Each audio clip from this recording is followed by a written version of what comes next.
Bonjour à tous. Alors, faut-il continuer à utiliser nos combles perdus pour passer nos éléments techniques? En grande majorité, la construction de nos toitures se font de la sorte. Une structure porteuse, des fermettes qui vont constituer notre charpente, le hors-d'eau hors-d'air.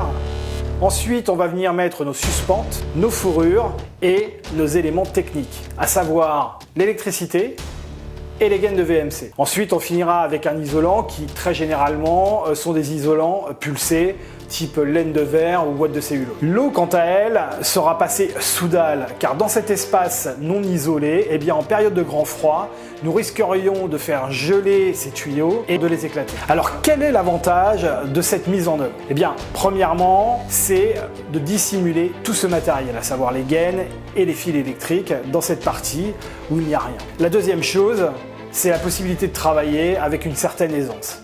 Mais ensuite, moi j'y vois plus beaucoup d'intérêt. En fait, à mon sens, il y a plus d'inconvénients que d'avantages. Alors la première des choses, eh bien, c'est l'entretien de la VMC.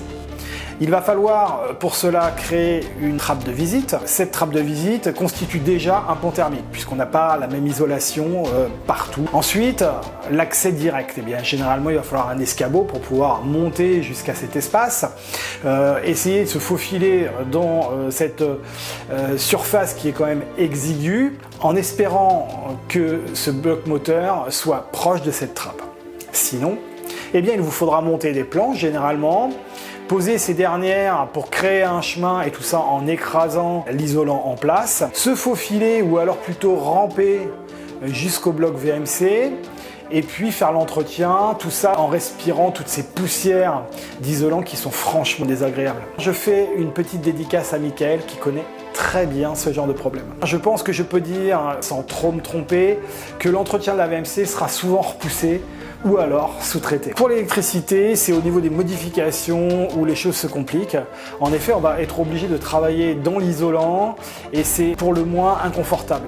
Donc que ce soit à l'intérieur des combles ou que ce soit à l'intérieur de l'habitat où l'isolant peut tomber avec toute la poussière, etc. Bref, les ajouts de matériel sont plus compliqués. Au niveau du matériel, les pots à mettre par-dessus les spots sont obligatoires. Le dernier point, c'est l'eau. Et surtout l'eau chaude. En effet, on va passer nos tuyaux sous dalle et sous dalle, il n'y a pas d'isolation, ce qui fait que pendant les périodes de grand froid, eh bien, nous allons avoir des grosses déperditions thermiques. Pour le matériel, il existe aujourd'hui des couronnes de PE qui ont une mousse pour les isoler. Pour améliorer ce système, eh bien, il est tout à fait possible de créer un espace technique entre notre faux plafond et l'isolant de notre toiture. Pour cela, il va falloir réserver environ une vingtaine de centimètres pour que nous puissions passer tous nos fils, toutes nos gaines et tous nos tuyaux. L'avantage de ce système, c'est qu'on va avoir une gaine technique dans un volume chauffé. Alors pour la VMC, eh bien très clairement, on va simplifier l'entretien, que ce soit des gaines ou du bloc moteur. Parce que moi, chez moi, j'ai pas envie du tout d'avoir des gaines comme ça. Pour l'électricité, il sera extrêmement facile de faire des ajouts, notamment de lumière et éventuellement de prise si le besoin s'en faisait ressentir. Au niveau du matériel, eh bien là, on n'aura pas besoin de mettre des pots sur nos spots puisque nous avons un espace qui est ventilé, nous n'avons pas d'isolant qui vient enfermer notre spot et donc qui pourrait créer éventuellement des points de chauffe et des départs de feu. La dernière chose, eh bien, c'est le passage des tuyaux d'eau et surtout de l'eau chaude. En effet, le fait de mettre ces tuyaux dans un volume chauffé, eh bien, fait qu'en hiver, il y aura très peu de déperdition thermique. Ça, c'est un réel avantage. L'astuce du jour, ça concerne nos suspens. En fait, nous avons en bas de pente de notre maison, entre le plafond et la partie isolée, on a environ 30 cm.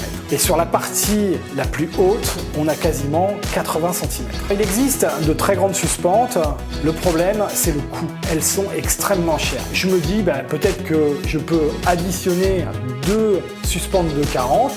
J'ai fait l'essai. Pour résumer, on met bien 2 vis ici pour fixer sur notre lito. Là, j'ai rajouté une deuxième suspente et j'ai mis 2 vis à placo. J'imagine que tu te dis, ce gars il est un peu barge, il prend des risques inconsidérés. Je vais te rassurer, je vais te prouver, je vais te faire voir que ça fonctionne. Allez, je t'amène. Alors n'oublie pas de t'abonner afin de ne louper aucune astuce. Mets un commentaire et je me ferai un plaisir de t'y répondre. Un petit like, ça fait aussi toujours plaisir. Ma structure est faite, je passe mes gaines VMC et fixe le plénum. Comme tu peux le constater, l'espace entre le frein vapeur et les fourrures est vraiment conséquent. Je peux évoluer très facilement, ce qui représente un gros gain de temps.